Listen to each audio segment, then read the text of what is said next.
স্বাধীনভাবে বাধাহীন অবস্থায় কোনো মাহফিল করতে পারি নাই।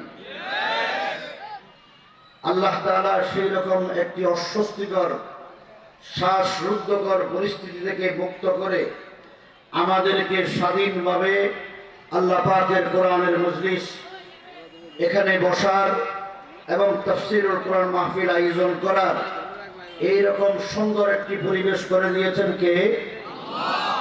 সেই আল্লাহর দরবারে আবারও শুকরিয়া আদায় করি, আলহামদুলিল্লাহ। যারা মাহফিলগুলোর উপর নিয়ন্ত্রণ করতে চেয়েছিলেন, যারা এই দেশের আলেম ওলামাদের জবানে তালা লাগাতে চেয়েছিলেন, যারা মসজিদ মাদ্রাসাগুলোকে জঙ্গি প্রজনন আখ্যায়িত করে এদেশের আলেমদেরকে আন্তর্জাতিক বিশ্বের কাছে সন্ত্রাসী বানানোর চক্রান্ত আর ষড়যন্ত্র করেছে, তারা কি দেশে আছে? আল্লাহ আছে না নাই?